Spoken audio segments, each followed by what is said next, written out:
Have you guys eaten yet today? I did. I actually had I had an amazing breakfast. I had an omelet with cheese and bacon, Mm. and had some potatoes, and uh, what else did I have? And oh, I had some pancakes. Oh yeah, you told me that. Yeah. Yeah, some buttermilk pancakes from Bernardo, It's been a Mm. while. and they're like, "Do you want butter on that and powdered sugar?" I was like, "Yeah, of course I'm I do." lifting later. Yeah, are you serious? So Yeah, that's of like course I do. 500 pounds. Yeah, and I already squatted and stuff, so it's So all that good. was it was post workout. Yeah, it just goes right to Okay. your hamstrings and quads. Yeah. Yeah, yeah, that's Spot building. clinical trials that I've seen. Yeah. Pancakes go right to your legs. Journal of Muscle Science. Yeah. That's really funny. No, speaking of legs, though, I mean, one thing we talk about on the channel a lot is metabolism and everything like that. What have you seen the data on how leg tissue becomes more insulin resistant compared to upper body? So I'm a huge Yeah, fan. I've heard about that. That is really interesting. It's so fascinating that there's different regional, like, you have skeletal muscle all throughout your body, but the legs become more insulin resistant. So I'm a huge fan of like you promote things. And we've had Stan on the show before Mhm. talking about moving after you eat, walking, lunges, deadlifts, squats. And you guys are both kind of experts in that area. I know you've been both powerlifting for over 10, 15 years. Yeah, I started lifting when I was really young, and the first thing I was exposed to was powerlifting. So I started powerlifting pretty much right off the bat at like around 14, 15 years old. hmm And for folks that haven't heard of powerlifting, I think it gets confused with Olympic lifting. How is it different from, say, bodybuilding style workouts? Yeah, powerlifting in its purest form is the bench press, squat, and deadlift, just done for one rep, as heavy as you can possibly handle. And then powerlifting competition, you have to do that in front of three judges. You get 3 attempts to do the squat, bench, and deadlift, and they're performed in that order. And there's a specific type of form. There's specific cues that you have to follow, and so then a gym lift becomes much different than a lift that you might see on the platform. Yeah, it's a really good point. I think I told people on the show, I did my first competition last October, and that I failed. I got red lighted on the squat because you have to rack. You have to wait till afterwards to rack, and I just forgot that command. But anyway, I think it's a unique way. We were talking before we got started. Nsima and I both, by the way, have competed in bodybuilding and powerlifting. Is that right? Yeah. I'd love to dive. And when did you get into powerlifting? Well, I got into powerlifting, I think, when I was like 19, 20. Okay. But I was lifting 7 years before that. I started just lifting when I was 13, and it was mainly like bodybuilding type stuff. I wanted to get bigger for my sport. So I started with bodybuilding, got into straight sports a little bit later. I love that. Yeah. What I found, what I benefited from powerlifting coming into it after trying bodybuilding is learning. And I didn't compete on a stage or anything like that, but just, reading magazines like a lot of people do, watch Instagram, YouTube videos, is you learn how to properly deadlift and squat and do those major lifts that have, they're not only good for your musculoskeletal system, but have translative effects into other sports. So do you think it's a better, oh yeah, my weak deadlift, I think it was 319 or something like that, my second attempt. Do you think it's good for people to start with power? Like ultimately, if they want to become a fitness competitor, let's just say, or they just want to lose body fat, I'm trying to advocate that people should learn powerlifting so they learn how to do the major lifts correctly so they don't hurt themselves. What do you all think about that? That is one advantage of powerlifting. Bodybuilding, if you have a bodybuilding coach and you have someone that's like showing you the ropes, or you have a training partner that's done it before, you may learn form and technique, but typically you don't really see that very often in commercial gyms. You just see like someone is randomly doing some bodybuilding with some headphones on, and they're just kind of going through these different motions that they associate with bodybuilding, which there's certain movements that that bodybuilders will typically do, but it's more so about like the sets and reps. Typical 3 sets of 10 to 12 reps is very, very common and very normal. Or people like to sometimes push, to failure. People have different philosophies there, but there's not really a lot of learning that's going on in terms of how am I supposed to perform this lift.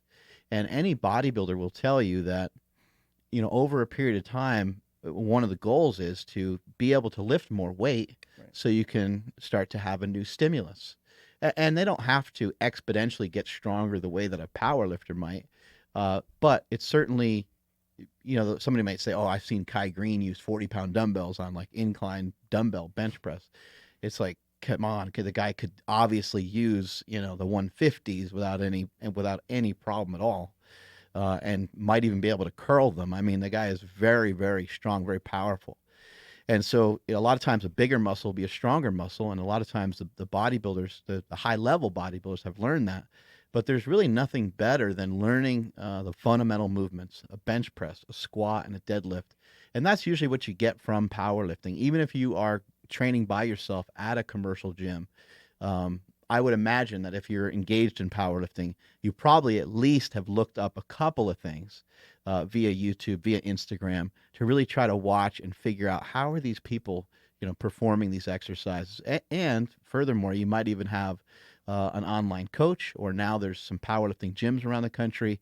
There's CrossFit, which can teach people squat, bench, deadlift, and other movements as well. And so I think that powerlifting is a great place to start, because it can be something that you can basically just learn some of these basic movements that it's important to overload with. One of the drawbacks of starting with powerlifting is it's kind of hard to get into a sport where the main goal is to lift as heavy as possible, but you haven't really walked before you learned how to run. So I do think, and I just have always just referred to it as this, I call it dicking around. I think you need time in your life, no matter what space you're getting into, whether you're going to like write a book or do a podcast, or like, we need time to develop, and we need time to kind of be able to get a little bit of momentum. So just going to a gym and just practicing on some machines and just trying to learn stuff from some other guys in the gym is probably the best place to start.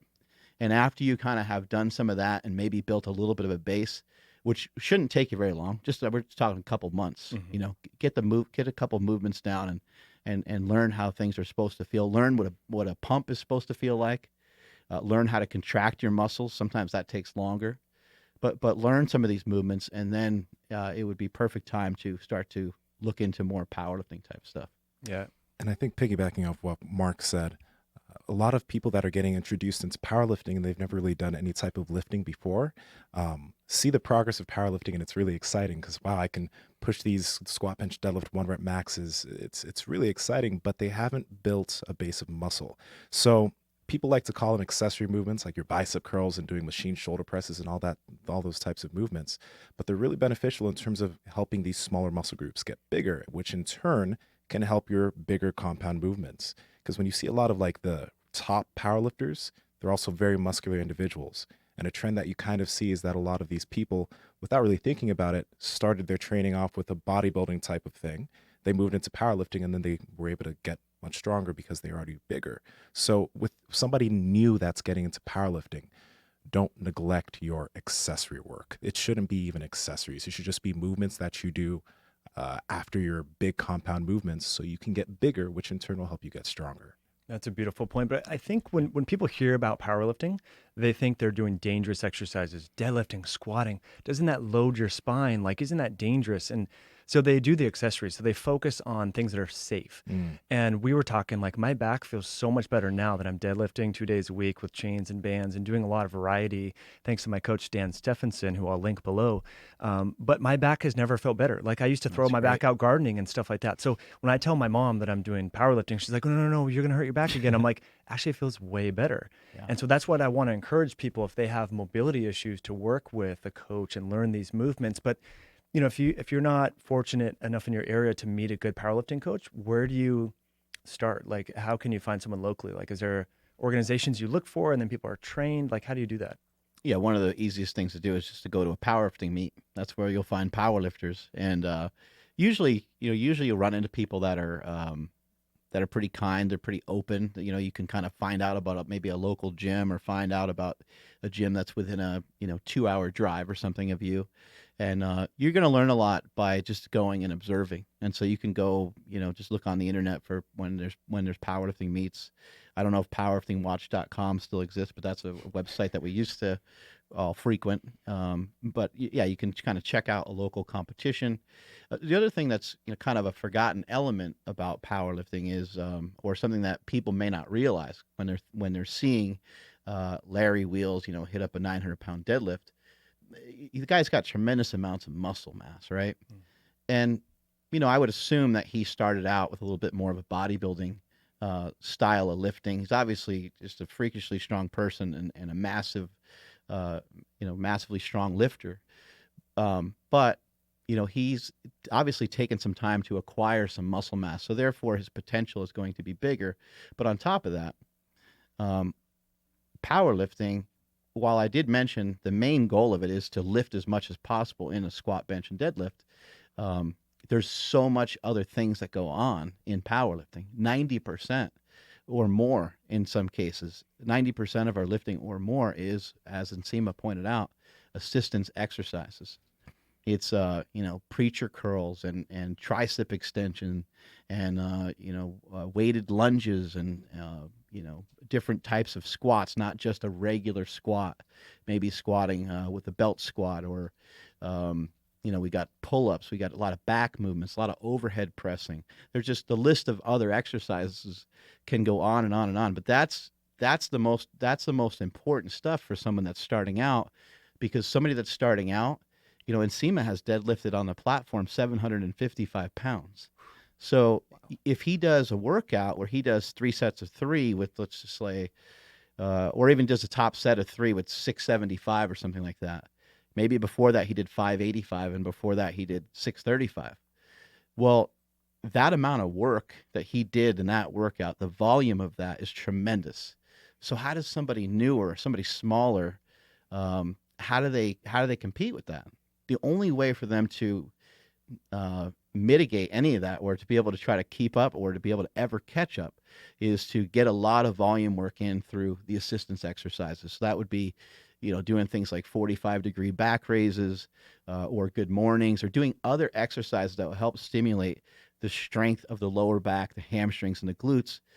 That's not actually the lift itself, because the person that deadlifts 315, they don't have the opportunity to get nearly that amount of volume in. So they warm up, they do a plate, they do 2 plates, and then they struggle with lifting 315 for 1 rep. And a lot of times people will start to move on to another exercise already. And it's like, well, you didn't get enough volume in the first movement, and now you're already behind, and you're probably pretty fatigued to do the rest of it.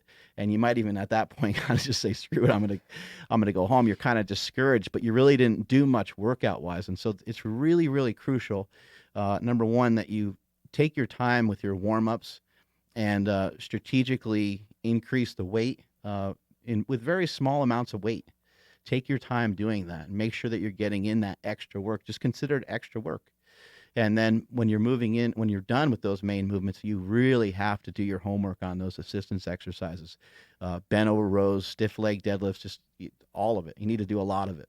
I think there's a macho thing that you can blow them off as long as you do the main lifts, right? Like some people kind of blow them off. But, we were talking about, like, what I've learned as a sidestep from powerlifting the most is bracing my core. And that's a thing that you don't learn from bodybuilding. And that's how I hurt my back. I didn't know to have a neutral spine. I was like pushing it. So like in bodybuilding, it's taught you kind of beat the muscle up. You cause hypertrophy, you cause damage. That causes adaptations. But in powerlifting, that can like lead to performance declines. So you don't always want to do 10 sets of 10. Like you're doing volume, but it's spread out over multiple consecutive sets. And I think that's the important thing to understand. But maybe you can speak to bracing the core and how can people learn that? Because that's been the biggest takeaway. And I think that's really transferable in real life. So if you're picking something up and you have a rounded back, you're vulnerable to injury, right? Yeah, I think you can speak to this really well, because you came in having a little bit of a powerlifting background already, but you increased your strength so much. And a lot of it was just some form and technique and some bracing, right? Yeah. So one thing is and the belt, increases intra-abdominal pressure, right? I don't use a belt when I deadlift because I just find that I brace more comfortably without one. But when bracing, it's kind of difficult to explain without, having a video. But typically, like your pelvis is like right underneath you, like you flex your glutes a little bit, and then you bring your rib cage down so everything's on top of each other. And then when bracing, when someone breathes, they typically breathe up here. You'll notice this with a lot of like new lifters. When they breathe, their chest will come up. But what does that do? Your back starts to bend. You want to breathe into the diaphragm like you talk about a lot in nasal breathing, or you can just breathe into the diaphragm here. And then what you're looking for also is something that, I like to call it abdominal bracing. When you do breathe into the diaphragm here, you want to, like, if you put your thumbs in your side and you take a breath, your thumb should your abdominal wall should push out on your thumbs, and that'll actually show that you're bracing here. But if you don't do that and you just breathe, Mm. you're not braced, even though you're breathing into like your diaphragm. You want to flex and then breathe deep into the diaphragm so that everything's locked in. So it's a hard thing for a lot of lifters to learn, especially before, like, they start a heavy lift. So it might not be the best idea to always lift heavy because it's more difficult to brace well under a heavy load. But if you can maintain that under like much lighter load and get used to bracing that way, it'll help you out a lot and for just not getting injured in the long run. And obviously, when you put on a belt, you want to induce the same thing, because when you put that belt on above that, it increases that pressure that you're able to create. So yeah, that would be the Way main to thing think I- about it. the way to Yeah, think about it. ultimately too, what people can't see is that what Nsima was kind of like arching up, and if you were to kind of think that you had a chunk of like rock tape on your sternum and on your belly button, you wouldn't want that rock tape to stretch out in either direction. You wouldn't want it to, loosen up, and you wouldn't want it to tighten up. You'd want it to be in between. You actually want your chest, your spine to be real neutral. And we're talking about bracing. All you're really trying to do is keep your back at the same position throughout the entire range of motion. You're not allowing it to crane over. What'll happen though is if you overarch, a lot of times your back will end up rounding over as you go through the lift. You'll end up doing the lift in kind of a two-part motion. You'll be arched really well, and you'll look like you have a flat back, but you're actually overextended, and your back is in kind of a C shape. But what happens is your back will end up in the other opposite position of that. You'll end up in flexion with your shoulders down and your hips kind of drawn forward, which makes locking out the deadlift very hard and puts tremendous amounts of pressure on your lower back. And so that is why it's important to get really, really solid through your core, and to really try to buckle down and really learn, like take your time learning how to brace. And if you feel like you can't get it right on a deadlift, a really great thing to do is just bring the weight up off the ground by a few inches for a little while. Maybe deadlift out of a rack for a little bit. It might feel just a little bit more comfortable to you. It might still be difficult, but it would be a lot easier, because powerlifting is all about trying to maintain a range of motion. And you're not allowing yourself to move or be budged by the weight. You're like, you know what? I'm putting this 400 pounds on my back, and I will not be swayed or wavered under any circumstances. I'm going to buckle down on this as hard as I possibly can, and I'm not going to allow my back to round over. I'm not going to allow my head to pitch forward. And so you got to maintain a range of motion, but also you have to go through a range of motion, while maintaining a certain posture. Right. I think one good principle and rule of thumb of what he was mentioning there is that, we mention this here all the time, and he taught this to me, is that you want your first rep to look like your last rep on any given set, no matter how heavy it is. So if you're doing a 5x5, and on every single set, your fourth and your fifth rep are absolutely ugly and they look nothing like your first rep, you need to fix that. Either you need to lower the load and fix it so that you can get through it. Even if you're tired, it still looks technically just like the first rep. You're doing something right. That's a beautiful point. And I think with bodybuilding, that is not really emphasized. You tend to like cheat and use your form and use momentum to go through there. So again, I think you can change your body composition with many different exercises. But I think having known what I know now from powerlifting, I would have gotten into it a long time ago. Maybe not to compete, but just to learn how to brace your core, to go through. I mean, the workouts are totally different in terms of the volume and the reps and the number of reps per set. I think, with bodybuilding, the idea, I just always go to failure, like pretty much every set. And I was like, why does my back always hurt? What the hell? I guess I just shouldn't deadlift anymore. And now I'm deadlifting more weight, but I don't have back issues. And so I think that could be really helpful, because even if you're not going to do a competition, if you're going to go, say, build your glutes at the gym, there's I see some people on Instagram doing some crazy stuff where they're hyperextending their spine in unstable position. It's like, if you only knew how important, bracing your core would be, that would be helpful. Some people, they have a butt wink when they squat. I know there's different schools of thought on that. What do you guys think? Sometimes that's kind of a range of motion thing. And again, I would, we got to learn how to walk before we can run. So if you're having a hard time executing full range of motion, just do less range of motion. I think a lot of times we get criticized because we're not squatting deep enough, but it's like, hey, look, I'm just starting out. You know, I'm just getting my feet wet here. Give me a chance, right? And so maybe you want to squat, you know, maybe onto a high bench or a box for a little while, um, and you want to try to maintain that posture as best you can without the butt wink, where that's kind of your hips kind of rolling underneath you.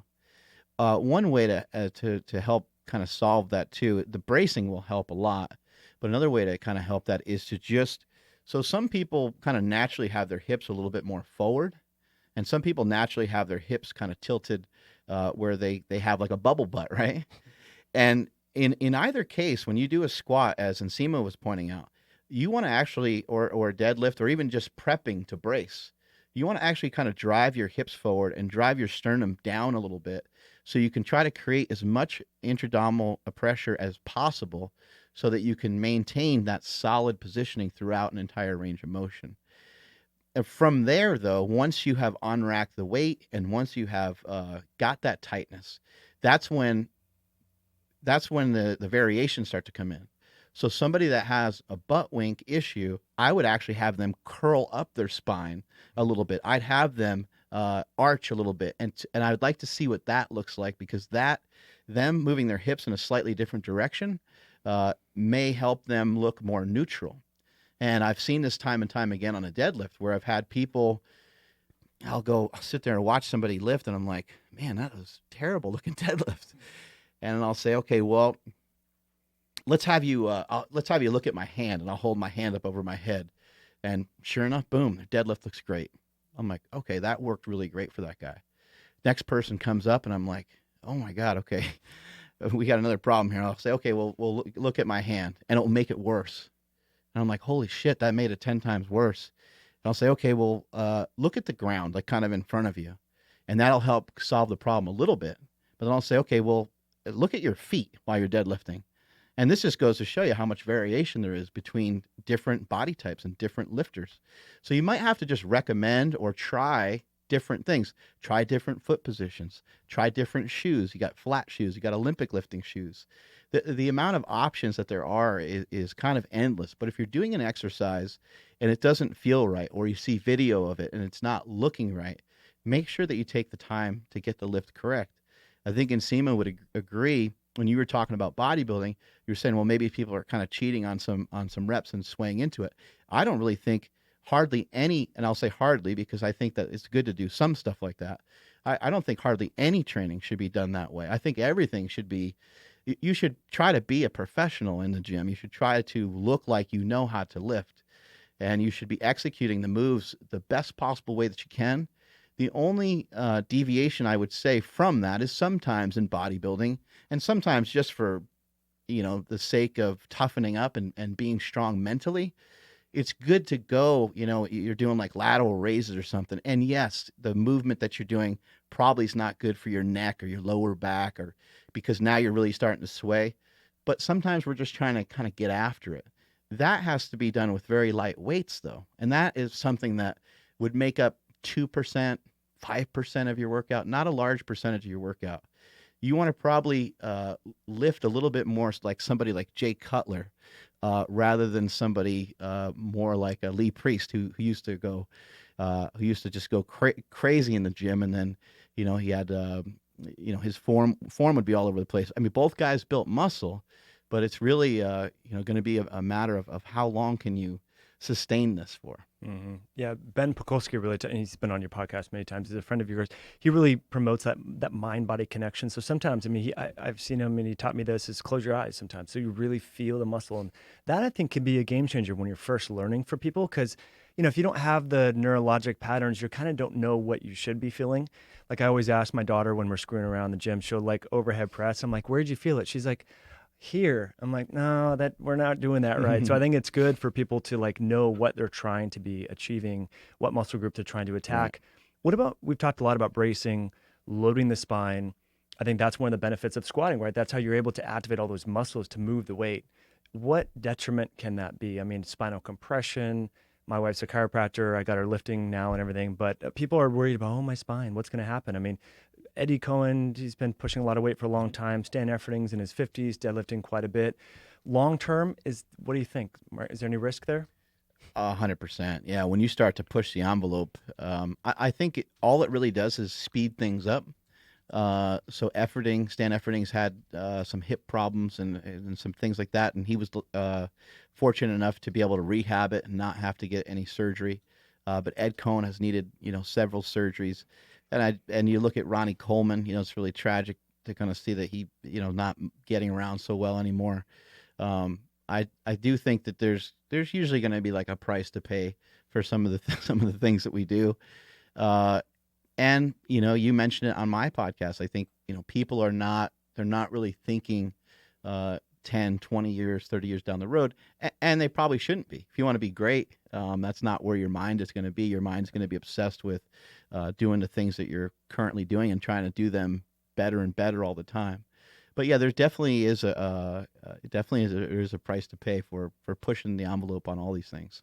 Like you also mentioned, like there's levels. You know what I mean? So like an Ed Cohn was one of the greatest powerlifter of all time. Ronnie Coleman, the greatest bodybuilder of all time, But if you're someone who wants to squat for health, like you don't have to do 1 rep maxes all the time. You can work at 60% of your 1 rep max or 50% and get all these great benefits in terms of your health without getting hip problems in the future, especially if you're doing it correctly. So I think that it just matters if you're trying to achieve the highest level, okay, there's going to be a price to pay. But if you're trying to do this for health, not like it's I think it's a no-brainer there. I think you want to be like more like a Jay Cutler, or a Bones Jones, or we had Dan Severn on the podcast, former UFC legend. Dan Severn's in his 60s, completely like not a scratch on the guy. He looks like he could still fight. He looks like he's still in pretty good shape.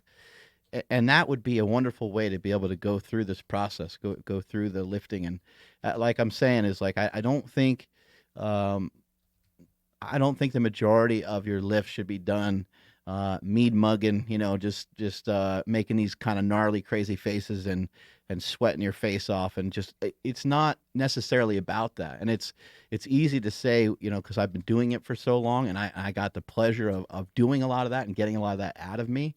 Of just going nuts, right? But there's a time and place to do it, and I think if you're going to go crazy on something, it's a very, very it's very safe for me and Nsima to pass a curl bar back and forth with minimal weights and say, hey, look, we're just going to do this till somebody dies. Like, it's not going to hurt us that bad. What, the next day, we can't straighten our arms out or something, but it's not really going to have a negative impact on our lower back. We've both handled some weights before in our life before, and the most amount of weight we're holding is maybe like 100 pounds or something. So it's not going to be anything detrimental. So if you are going to swing weights around and you are going to be a little bit reckless, I understand why you're trying to get the pump and you're trying to have that mindset. But just be very cautious. It shouldn't be something that you engage in all that often. And if you do, it should be done with really light weight. That's a great point. There's some Instagram videos that have gone viral where people are deadlifting quite a bit of weight and they're just letting it bounce. They're not repositioning like proper powerlifting form. When you see that, I mean, part of it is the ego thing. Like, look, I can take 7 wheels and just rep it out. It's like, wow, cool. But the other part's like, I don't know, man. What do you like when you see that? What do you think? Because the form.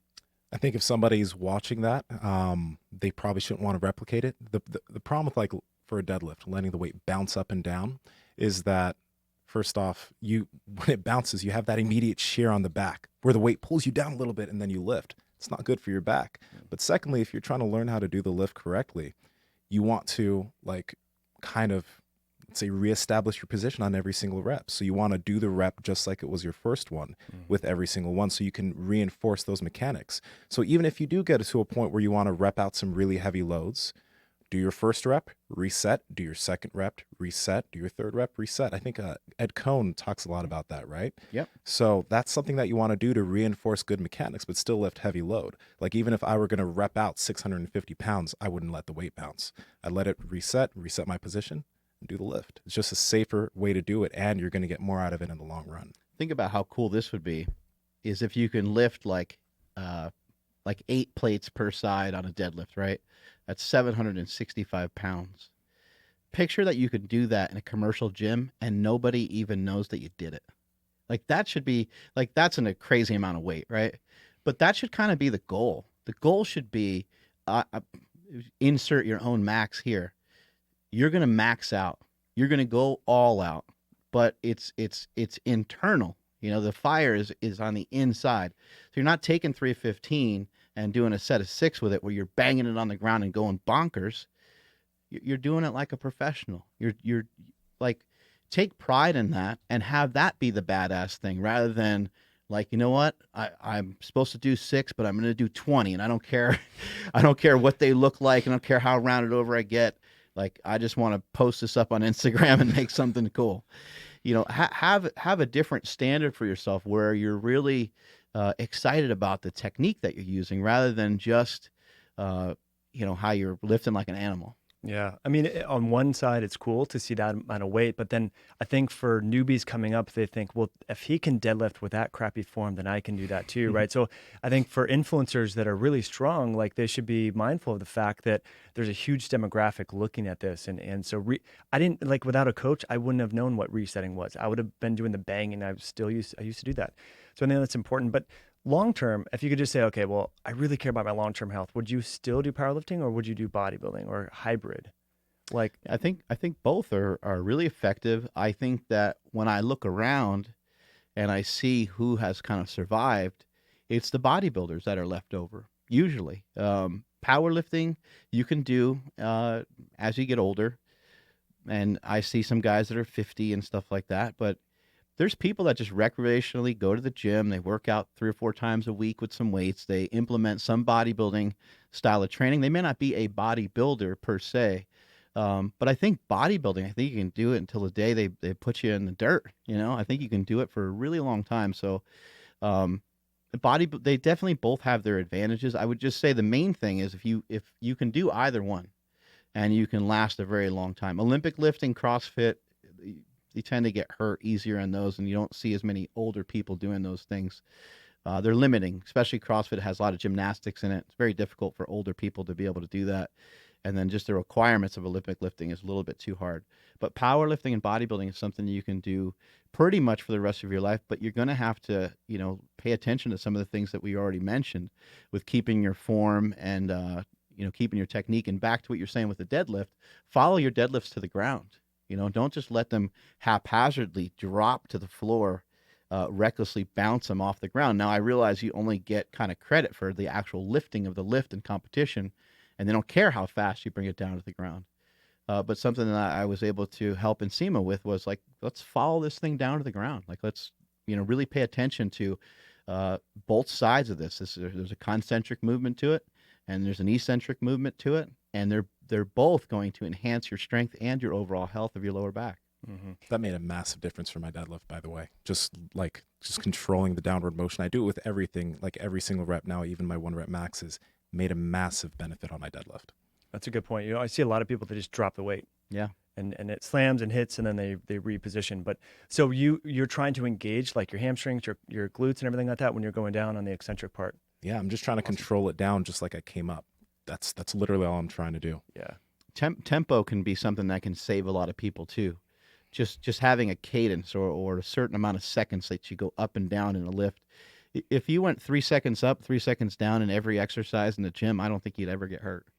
But point. Like who wants to do that? You know, who wants to lift that, you know, that slowly? But if you lift, if almost like you're saying, like lift with your eyes closed. If you lifted with your eyes closed and only took breaths in and out of your nose during your training and never lifted any heavier than anything that wouldn't allow you to, or anything that would force you to breathe out of your mouth, I mean, you would never run into one injury, I don't think, and you'd probably be pretty successful. Yeah, that's a really good point. When it comes to strength, you know, there's a lot of things, you know, from Westside Barbell coming online. People are using bands, chains.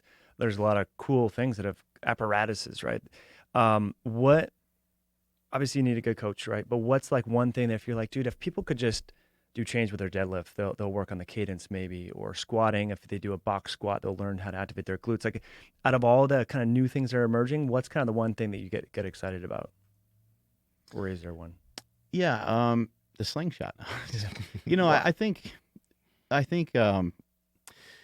when it comes to some of these things like bands and chains, and they are exciting. They're fun. It's fun to implement them. It's fun to bring them into the fold. It's fun to bring them into the mix. And anytime we get anything new here in the gym, everyone's excited. We all kind of try it out for a little while and stuff like that.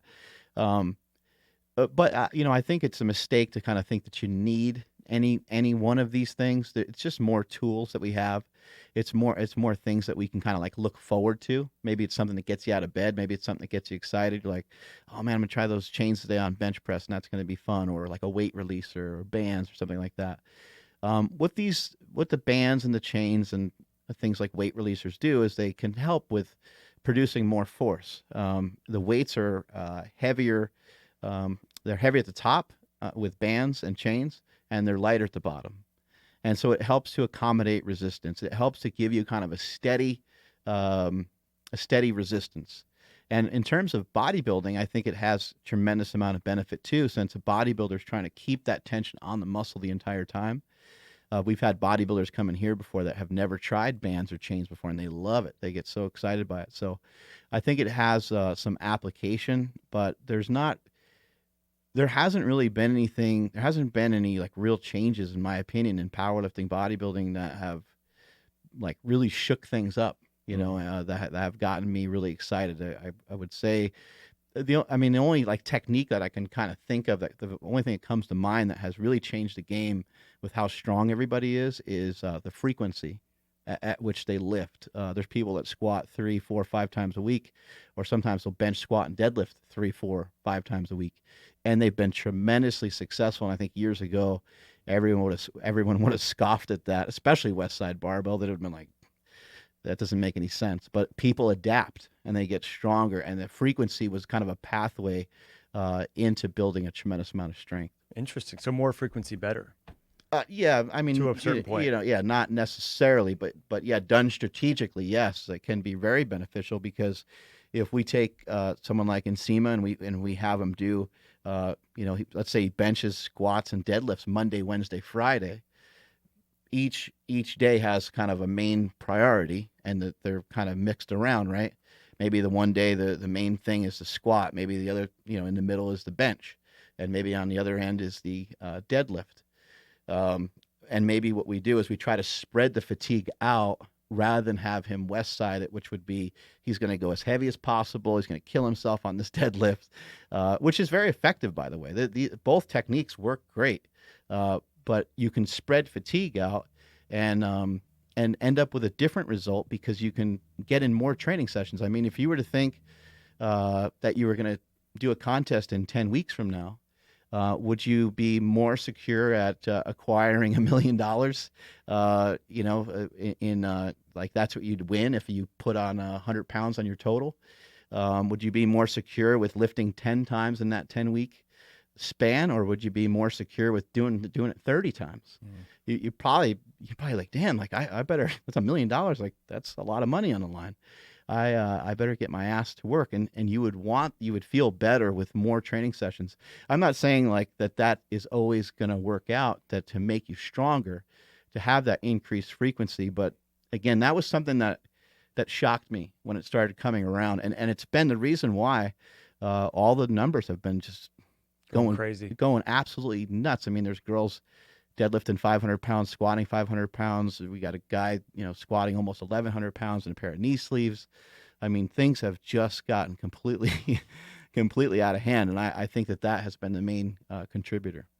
Yeah, you can definitely you can pretty much double your training volume, and then you increase your frequency of the movement. You get more practice in.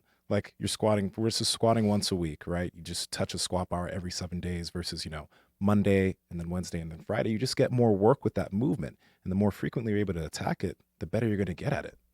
There's something too about like it's you're forced to lift under shitty conditions, So he programs 4 sets of 4 for me on Monday of a squat with let's say 315, and then on Friday it's 3 sets of 2 with like 405 or something like that. So you got these two contrasting. One workout is quite a bit less weight, and the other workout is quite a bit more weight. But because I squatted 3 times in that, or maybe in the middle is some reps or something, 3 sets of 8 or something, because I did so many different variations, by the time I get to Friday, I'm dead. And maybe even Friday is like, when I look at it on paper, I'm like, why did you program something so light? But by the time I get there, I'm shot. Trash. And I try to move the weight around. I'm like, damn. But it's hard to it's hard to want to force that in any other way. And it's an amazing thing. Like I said, I never thought that would be a thing until it became a thing. That's awesome. What I've learned is the neurology of exercise. Like we think, oh, exercise, it's all muscle, muscle, muscle. Until you start doing powerlifting, you realize that you're training your nervous system, which is really pretty cool. And I think that's a unique, then it causes people to be more aware of how they move their body in real life. So again, I'm biased here, but I'm trying to get people to open up their eyes to like doing powerlifting or giving it a try, you know? So you mentioned the Slingshot. So I have two of these. I got the one for Oh, cool. push-ups. So when I travel, it's in my suitcase right now. So I can Oh, easily that's just awesome. blast the tries for that frequency. Like for me, I notice I can hit my arms more for whatever reason. And then I have the Slingshot, and that taught me how to bench. I want you to describe it, but I'll just kind of share with you my experience. Like I used to do the bodybuilding, arms out wide. You hit more pec, but then powerlifting, it's more the bench is a little bit more back, tricep, and chest and shoulder, probably, right? But that was hard for me to go from here to here without the Slingshot. And so now it's like it's really natural. And my shoulder pain, because I separated this playing football Mm. twice, no shoulder pain when I bench. So how'd you come up with the Slingshot? I got hurt a bunch of times, and I was trying to figure out, what are some ways that I can continue to do what I love doing. And so I was preparing for a powerlifting meet. I tore my pec, and it was kind of a minor tear, which is like a little. It was just really irritated, and it hurt for a few days. And then from that time on, I was kind of obsessed with sort of trying to figure out like what is something that I can make or create that will protect me on these lifts. And at the time, I was lifting in a bench shirt, Mm. and so I did I started kind of prepping for this contest. And as I was prepping for this contest, I was wearing a bench shirt, and so I tore my pec in training, and just the next week I throw on this big bench shirt. The bench shirt is like a really supportive upper body device that we wore in competitions to allow us to handle more weight and to allow us to kind of be more secure with these heavy weights and not get hurt. So here I am with a torn pec trying to lift with a bench shirt on, and I do some benching with it, and I lift a plate and 2 plates and 3 plates. The problem with a bench shirt usually is that even with 100% of your normal max raw, you can't bring the weight down full range of motion because the shirt is so stiff and tight. And so that's why I wore a really big bench shirt. And so as I'm wearing this big bench shirt, I was able to get some training in. I was able to go to the meet. I was able to compete pretty well because I still wanted to compete because my squat and my deadlift were on fire at that time. And I was like, I still want to do the meet, even if my bench is down a little bit. So what? I already committed to it. I might as well just do it anyway. So I did it. And as I got through the meet, the next week I come into the gym, and I'm just in the gym by myself, my 900 square foot gym that I had in Natomas. And I put on this bench shirt, which was affectionately named Scoopy. It was my favorite bench shirt. It was just huge. It was like made for like I don't know, like a 400-pound guy, and I weighed like 290 or something. And so I just put this on. I'm in the gym by myself, just sitting at the end of the bench, and I'm like, this can do stuff for people. Like, I don't understand. Like, I need to figure out something that could get to the masses better than this stupid bench shirt, because this thing looks like a weird apron, and it's ugly, and it's it's hideous looking, and they're also they're really hard to get on. It takes multiple people. They cost hundreds and hundreds of dollars, and I was just like, I need to kind of come up with something that will allow people to do what they love to do and be able to train through and around injuries. And so over many trials and tribulations, I bought a bunch of like Under Armour shirts and tried to do stuff with them. And I don't know, I couldn't figure it out. And so one day I was putting on my shirt, and you sometimes put your shirt on like up over your arms before you put it up over your head. And I had a shirt over both biceps before you put your head in the hole of the shirt. And I pulled the shirt apart, and I was like, that would be like, if something could be, this is just a cotton shirt, but if something could, get behind your elbows, that's how you spot people on incline dumbbell bench or flat dumbbell bench. And so I just kind of thought about it more, and I took a pair of wrist wraps one day, and I tried to, put them together, and I was trying to figure that out, but I wasn't able to really make that work. And then my dad was around, so I said, Dad, I was like, I need you to hold these wrist wraps, as I pull my elbows back, and I need to see if this is going to work. And he's like, okay. So I, pull my arms back, and the wrist wrap hits him in the face. He's like, well, that didn't work. I was like, no, that did work. That's totally that's the right feeling. That's the way it should be. And then, I've always been pretty, I don't consider myself to be very smart, but I'm pretty resourceful. So I don't mind going to other people for help, and I always try to look at like, how do I link up these different opportunities, or how do I link these people up, or how do I navigate these waters? And so my wife at the time, she still is, she's a swimmer, and we knew somebody that this person made swimsuits for the team. And so I went to this person, and I said, hey, I have this idea for this product. I met her at a Starbucks here in Woodland, California. And I said, I know what it's supposed to look like. I know how it's supposed to go. I just need someone that can sew it. And she goes, oh, yeah. She goes, I can do that. So I brought her a bunch of knee wraps, basically. And she said, I'll meet you here next week. And I said, cool. So I met her there the next week. She had a prototype Slingshot sewn up. And there was a fitness 19 that was within just a few hundred feet of where we met at Starbucks. And I was like, I'm going to be right back. And I took the Slingshot and just pretended that I was already a member at the gym. You give the guy at the front desk a little head nod and a wave. You don't need to show him anything. You just pretend you belong there. And I went in and put 135 pounds in the bar and threw the Slingshot on and moved the weight around a little bit. And I got up off the bench, and just like head to toe was covered in goosebumps. Wow. So I was like, this is my fucking lottery ticket. Good for you, I was man. like, this thing's going to do something. So, and then from there, it's just a matter of trying to manufacture it. Yeah, that's amazing. And what year was that? That was 1904. Oh, you're young. Yeah. That was like,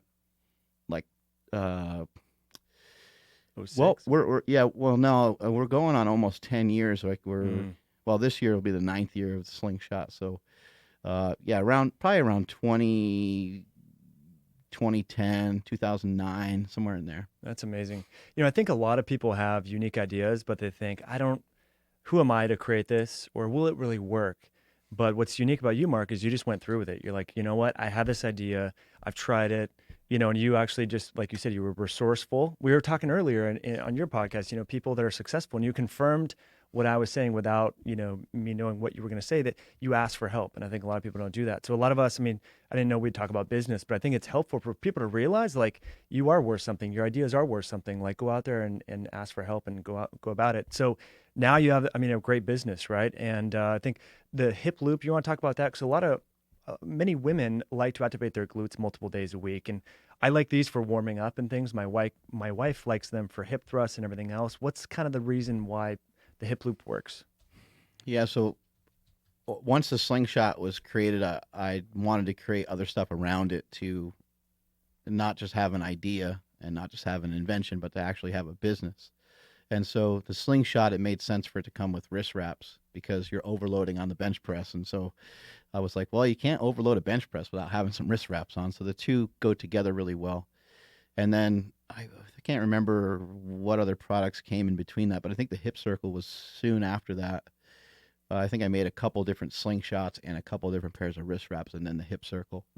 The hip circle was really just a thing. Like, so because I was playing, like, it's kind of a long story, but like the short of it is I'm a little Rain Man-ish when it comes to these materials. In what regard? The texture so I used to have a room in my house in Woodland that was just full of like a bunch of different training products, like and different materials, like the knee wrap or the knee sleeve I'm holding, denim bench shirts and polyester squat suits and many different styles of like knee wraps and stuff. And I would just sit in there and I would just like mess with these things all the time. And I would wrap my body up like a mummy. I would take the knee wraps and I'd like wrap up each like leg, and then I'd wrap around my like back, and I was like trying to make stuff to like squat.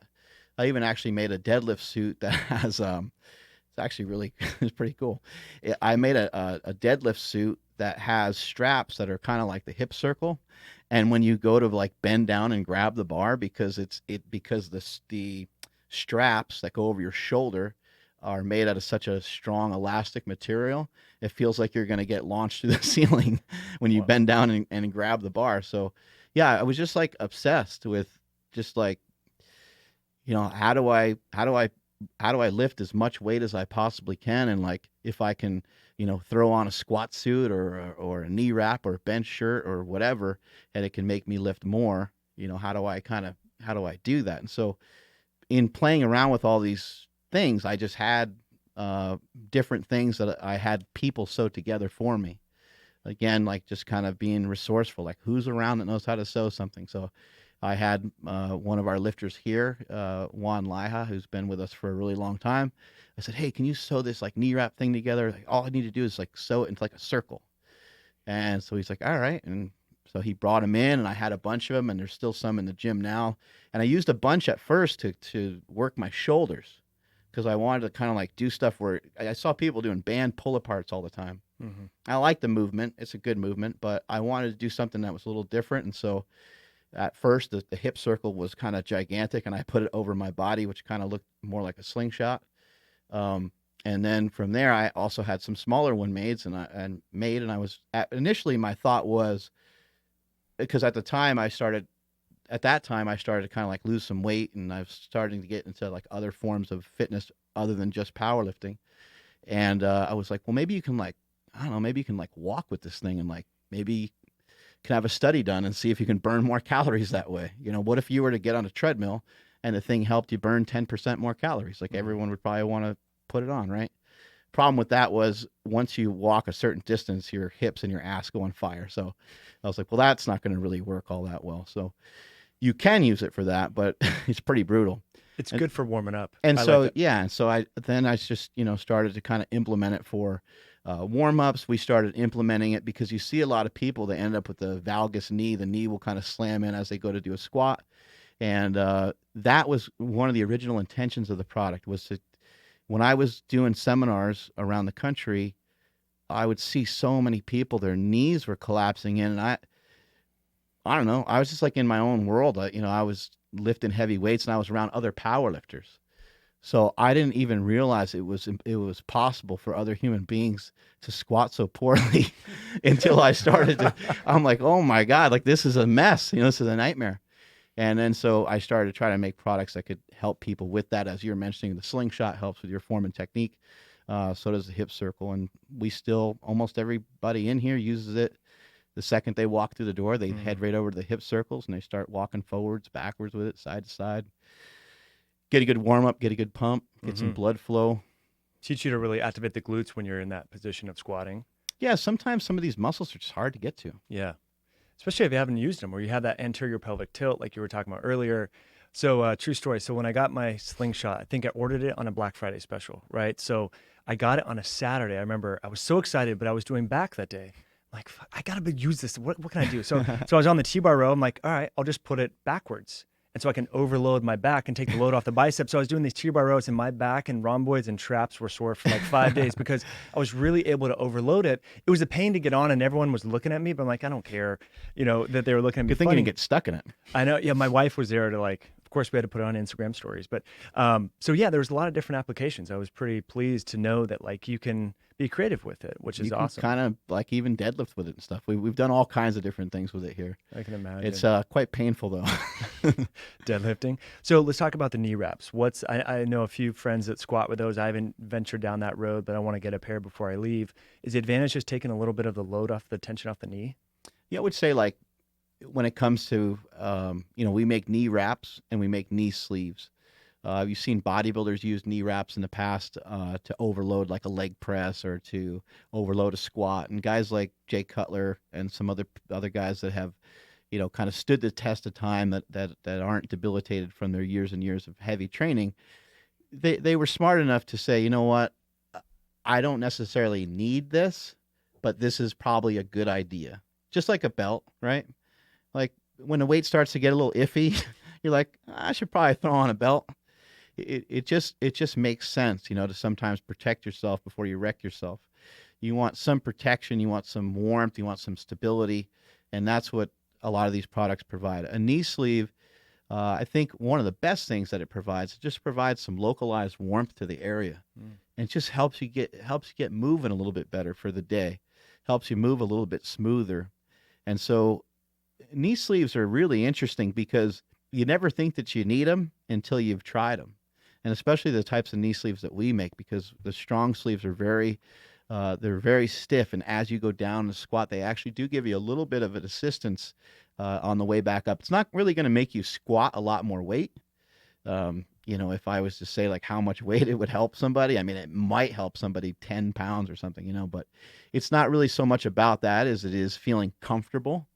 Powerlifting's a tough sport, and just like any other sport, you kind of need like a uniform. And for us, our uniform is, wrist wraps, knee sleeves, and a belt. Yeah, the question I asked my buddy, I was like, is this kind of one of those things like, swimmers, they train with hair and then for competition they shave? Yeah. I was like, is that how the knee wraps are? He's like, yeah, it's basically kind of like that. So it gives you that extra edge. So that's cool. Because a lot of people are worried about squatting because of their knees. They say, oh, I have bad knees, so I can't do that. Anyway, interesting stuff. So you have a new product here, the Kratom. Yeah, so we have a new product out. We just launched it just yesterday. Awesome. Yeah, just last night, my wife and I, we went out and celebrated. I think it's important for celebration, celebrate those victories. Yeah. And so, yes, it's we call it Mind Bullet. I'm not trying to hide anything by calling it Mind Bullet instead of Kratom. But the plant name is mitragene specioso, easy for me to say. And we just decided to go a slightly different route with it. In the past, it's been touted as something that can help people come off of opioid addictions. And I've never struggled with that personally, although my brother has, and this has been something that has helped keep him sober. I just didn't want to be in that. I didn't want to be attached to that same realm, because I think that it's too like iffy of an area for me to say, hey, like this can help you get off of like heroin. Yeah. You know what I mean? And I don't know how to deliver that message, but it has helped people. But it is something you can become dependent on. It's addictive. It's as addictive as coffee. It's actually in the same family as coffee. It's a tea leaf. It's been used for hundreds of years. It's been around for a very long time. I didn't invent it or create it in a lab or anything like that. But what I personally use it for is I use it for pre-work and pre-workout. So I'll use it before I come in here and train, and I'm on some right now as we podcast. We all took some. Yeah, I feel more focused. What about you? I feel happy. Yeah. I'm just smiling a lot. Yeah. He's happy to be here. Yeah, no, it's very interesting. Like I had no expectations, or I didn't know what the feeling would be like. If I was to compare it to something in terms of like what it can do for your pain, if you have like crippling, debilitating pain, it's probably not going to help a whole lot. Like if you're in tons and tons of pain, but my brother is in a lot of pain. My brother has had multiple hip surgeries, multiple knee surgeries. He has like arthritis and just has had inflammation kind of throughout his body for a very, very long time. And it's something that helps him. Like he can, as he says, he can barely get out of bed in some mornings. So for him, it really does help him a lot with that. But if I was to compare it to something, I would say it's almost more like the feeling you get when you come out of a hot tub. Mm-hmm. So for example, I have stairs in my house, right? When I go down the stairs in the morning, a lot of times, especially after like a leg day, I'm going down those stairs sideways, right? And I might even go back up them sideways because I might be, might have tweaked something, or maybe just trained hard, or whatever it might be super sore. After I get out of the hot tub, I have absolutely no problem running up the stairs.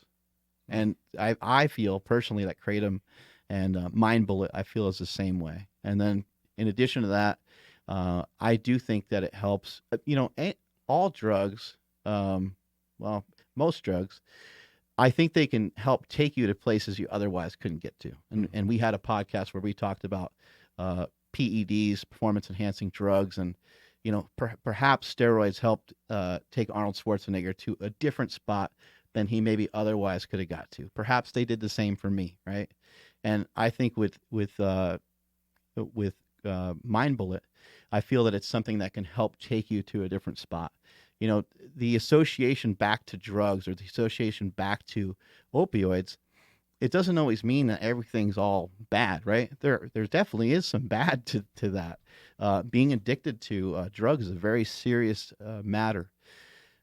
But at the same time, I think that we can all agree that a lot of the best music, a lot of the best poetry, a lot of really wonderful things have come on the backbone of people using things like marijuana, mushrooms. The list of things goes on, right? Yeah, I agree. I mean, a lot of people talk about better life through chemistry, right? I mean, to a certain point, but I think if you can find something that enhances you in some way or makes your productivity, and like we talked about earlier, I think all of us are on this planet to serve other people. So whatever enables you to increase your productivity, right? And so if you can take something like Mind Bullet and not have to, get a bunch of coffee or Red Bull beforehand that will affect your sleep, I think that's a great thing, especially a pre-workout. Like I could see this really helping focus and concentration Right. before workout. So Yeah, I'm I excited. really recommend people do your own research. Yeah. Just because I may have had products that you've enjoyed in the past, doesn't mean that you might not enjoy this one. And this one might not fit into anything that you want to be a part of. It might not fit in anything that you want to purchase. So look it up and ask questions. And hopefully, when we post up on Instagram and stuff, you ask questions, DM us, and we'll continue to give you more information. But what I'm really excited about with this product is that we're going to put a lot of funding back into researching the product further. The product is banned in some states, and the product is banned in some cities. The information's on our website. But I think all that stuff, the all that stuff at some point will go away. I think that it's too powerful to be stopped, I think. And initially, I mean, I'm not a conspiracy person. I don't think the government's always out to like get us and these different things. But it's just very obvious on why it's had such bad stigma. It's been created by the big pharmaceutical companies. And so it helps, it picks off, them keeping people addicted to painkillers. And so they don't want anything to do with it. And so therefore, it's caused a lot of trouble for people like me that want to get an awesome supplement out to the world to show people that this is a great product. Yeah, I'm excited to dive into the biochemistry and figure out what it's doing molecularly. But like you said, it's derived from tea leaves, right? So Right. there's a lot of, I mean, people are unaware, like even metformin, a drug that's, has minimal side effects, great for longevity and diabetes, is derived from, I think, a lily of some kind. So a lot of these people put drugs and think, oh, they're so different from natural compounds. A lot of the drugs are derived from natural compounds. And so Right. there's a lot of eloquence and beauty in nature, obviously in the right dosages, in the right Yeah. context. But cool thing about your brother is I think he pulled 500 recently. Oh yeah, he's been lifting like a maniac. He actually deadlifted. I want to say he deadlifted like 615 with the trap bar for like a triple a couple days ago. It's amazing. And then today I was lifting with him, and he was, I my excuse is I have a meet this weekend, but we were squatting, and he just kind of kept wanting to get up and wait, because he's gonna any opportunity he has to kick my ass, he's gonna kick my ass. That's awesome. We're brothers, so he's got to go for it. But yeah, he was moving around 315 in the squat today, like it was nothing. Multiple sets of 5. That's not earth shattering. That's not a world record. But look, it's a guy that's got 2 fake hips, and I think he's like 200 or 300 years old. Something like that. Well, It's easy to lift those weights though when you're 5'2". Well, I like that it's the mindset. Most people would say, "Oh, I can't squat. I have a fake hip or artificial hip or whatever." But he's just really changing his diet. He's making a great keto movie, which I'll link below. I think that comes out. Is it still May? Is that the launch on that? Yeah, we're working on still kind of developing. We have a lot of footage of a lot of the interviews and stuff that we've done, but yeah, we still have our work cut out for us, because we still have to tie in more of a personal side of it, and we haven't really filmed much stuff of the actual family, because my mom, my dad, and my brother and myself will all be a big part of it as well. Mm-hmm. Kind of bigger, stronger, faster ish. That's awesome. Cool. Well, let's kind of finish up on some questions. We have some good questions popping in. Yeah, somebody had asked about UVB lamps versus just taking a vitamin D supplement.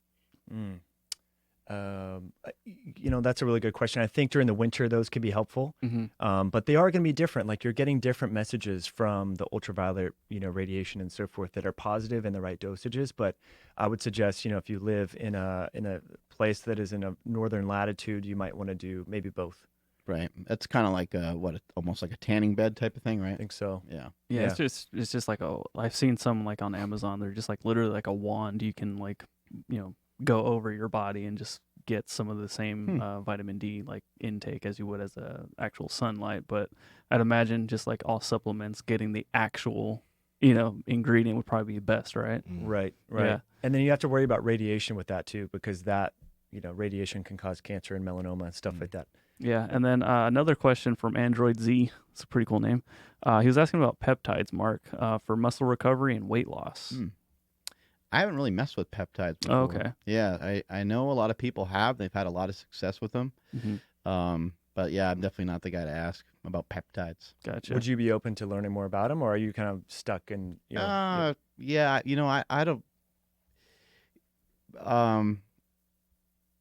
I don't know, like, I don't know much about them, so I'd definitely be open to knowing more about them, because that's the issue. I have never really researched them. So Yeah. How about specialty bars? In our gym we have a bunch of different looking bars. Can you explain maybe why somebody would want to squat? So like this video of Chris right here squatting with this bar was pretty funny. One of the comments was like, "Oh my God, man, you're lifting so much weight. Look at the bar; it's bending." And it's like, well, no, it's the shape of the bar. Yeah. So what's the benefits of using these specialty bars? yeah, this bar right here is called the Duffalo bar. Originally, it was called a buffalo bar, and it kind of looked like maybe like buffalo's horns or something like that. But it was just kind of cambered, I guess you'd say. And the outside of it is lower than the part that goes over your back, and that's to help with people. People have tight shoulders and messed up shoulders. My brother's shoulders kind of jacked up, and so I usually use this bar. I sometimes use the cambered bar, which is similar to this. But yeah, we have different bars, and they give you a different center of gravity. This bar will tend to, especially as you come up off of a box, it will tend to want to pitch you forward a little bit. So it makes you use your lower back a little bit more. And then the same thing with a cambered bar would do the same thing. And then you have like a safety squat bar. A safety squat bar, works your upper and mid back a little bit more. And that's another great piece, especially for squatting. Anyone that rounds over in a squat, they're a really good piece of equipment. And if you get hurt, we've had people lift, in a cast and a sling, and they're coming in and squatting 5 plates with the safety squat bar. So That's impressive. It just gives you some other options, and it's fun to do things that are just a little different. We have squat bars that are thicker than kind of the regular bars. They weigh a little bit more. We use those in competitions often, so that's kind of why we have them. They're competition bars. And then we have a fat bar, which is just thicker handles are going to help increase the grip strength. We have bamboo bar, which is or AKA earthquake bar. You put kettlebells on the side of it, and it you can do like oscillating movements, an oscillating bench press, a squat. Helps work the stabilizer muscles. How and why to do those, like, it's hard to explain unless you've like actually tried it. Then when you do it, you're like, okay, I can kind of see, what the point of this is.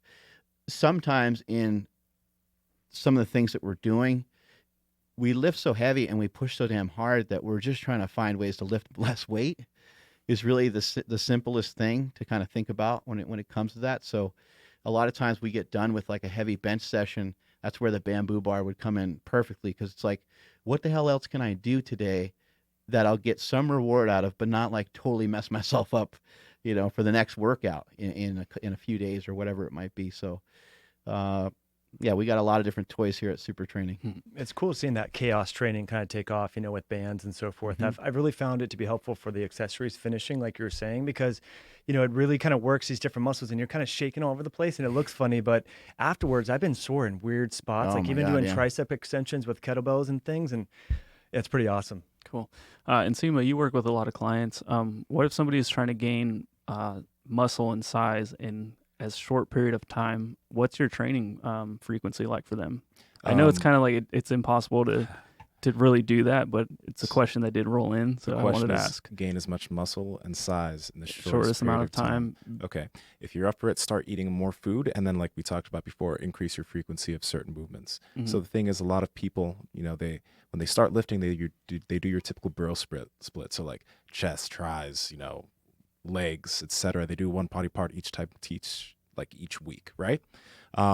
Increase your frequency of doing all those different body parts to potentially 2 to 3 times each week. And if you have a lagging body part that you feel grows much slower than everything else, so for some guys are like, oh, my shoulders don't grow much, maybe have a frequency of that movement 3 times a week. But if you're increasing frequency of those different body parts, you also need it in tandem. Probably increase your caloric intake just a bit. Obviously, food quality matters. We've been talking about this, but you do want to increase your food so that inherently you'll be able to recover faster and grow more. If it's that type of question where how can I grow as much as I can in the shortest amount of time, increase your frequency. I've found like it's crazy, man. Like some people will come to me and they've been training for years, but they're still doing a bro split. And then we just do 2 times a week of each body part. And they're like, damn, I haven't had these are like newbie gains. It's because like they're literally introducing a totally new type of stimulus with double the volume, and they can handle it even though they didn't used to think that they could. So just add more trend, basically. Add more trend wise. Yeah. And on that same note, the recovery is huge. So don't forget about your sleep. And Nsima was mentioning, making sure you're getting in enough food, make sure the water, make sure you're drinking enough water. Just the little simple things. Those are going to be the things that are going to help you gain some size. And there's so many different ways to go about doing it, but I couldn't agree more. That makes a lot of sense. You train a muscle twice a week. You're increasing your volume a lot, but just make sure that while you're doing that, I would say have the days be a little different from each other, so you're not tremendously sore going into the next workout. You're still going to have some element of recovery going into those workouts. Gotcha. Yeah, that's awesome. So one more question. This is just for me to you. Protocol for microdosing psilocybin mushrooms. Yeah, well, I have some for you guys to try afterwards, but Time to party. So people have taught me this. Can we put it on pizza? I've heard a funny story about a friend doing that, actually. And anyway, so the idea with these is you want to do like every 4th day. So it's kind of like a Sunday, Thursday protocol. And it's just like one small psilocybin mushroom. And again, this is something that grows in nature around Sacramento in the fall. You'll probably find them if you look for them. I've been looking hard. So here's how so there's a lot of little brown mushrooms. There's like thousands of these little brown mushrooms. How you know if they're psilocybin or have the compound in it is if you break them apart and they stain purple or blue. No blue, no fun. So that's the thing. So you got to make sure that they stain. And if they're little brown mushrooms and they look psychedelic, they could actually be poisonous. Geroderma is one that can really, mushrooms cause organ failure. So your kidneys and liver will just fail. So you don't want to. But anyway, so your question is Sunday and Thursday, like that's just what I do, just one little cap, one little shroom. And so what do you notice? What are the changes? You're more emotionally aware. So you're more like my daughter, I can pick up on her feelings. I'm less inclined to binge on Instagram for an hour and be like, what the hell did I do? You're really aware of like the things that you're probably unaware of or that you do by habit otherwise. Things that sound maybe amplify things that are more important. I think so. Your values. Yeah. So I just want to be in nature. I want to unplug. I want to be with my family. That's I want to cool. connect. So yeah, I think, and look, there's a lot of research on psilocybin. Johns Hopkins has looked at it and all that. So I think for people that harbor past emotions that sit and ruminate on stuff, and that can really just catabolize all their relationships, there's some value there. PTSD. How about cognitively? Like, does it enhance like your creativity or anything like that? It makes you look at things a little bit differently, and it causes you to kind of be more aligned with your core values. That's what I would say. I don't think that I'm any smarter, any dumber. But I just realize that I'm trying to be more coherent, congruent with the decisions I make, business-wise and lifestyle-wise. So a little bit more task-oriented and maybe like prioritize a little bit better because stuff that's more important to you. Exactly. And what I found is you're able to really sense what's emotional hunger versus what's true hunger. And so that's been kind of an interesting thing my wife and I both noticed. We're like, we're not really hungry. Or like we feel like we should eat because we've been taught to eat, So anyway, there's some I feel like interesting... Mind Bullet does that. I've had a lot of people, I didn't want to I don't want to, tout it as like a diet drug, but I've had a bunch of people that have done my War on Carbs, which is sitting right here too. They've done, some of the diet information that I've given them. And then in addition to that, they've taken Mind Bullet and they're like, while they're going through their fasting and stuff like that, they're like, I just don't really care about food. Right. So I would say that. I'm not very interesting hungry side right now. effect. Yeah. That's cool, guys. So best way to connect with you, both of you online, resources and Instagram and all that? You can check me out at Mark Smellybell on Instagram. Got a YouTube channel. There's just you can just Tons of resources. look up, and you'll see my podcast and all kinds of shit like that. And I'm Nsima Inyang on Instagram and Nsima Inyang on YouTube. Formerly the Natty Professor. Still Natty though. Oh. Just remember that. Yeah. Wow. Just my name though. No, I like that. I'll Just put not that in a the show doctor notes. anymore. Just not a doctor anymore. Not a doctor of being natural. It's funny, guys. Well, I really appreciate all you all tuning in. Do we have any more questions there? No, we're good there. We're man. good there? Yeah. Okay. And so mindbullet.com is how you can. And then do you have any specials? Like you just launched this 2 days ago. Yeah, when you type in Mind Bullet at checkout, you get 20% off. That's a good deal. I think I might have just made that up, but I'm not sure. We'll put all the links in the show notes in the book as well, guys. So very much appreciate you tuning in. If you enjoy this video, please hit that like button. You can always share this with a friend or family member that may benefit. And I'm very grateful that you all are tuning in or you're watching the replay, and we'll catch you on the next one. Thank you so much. Have a good one.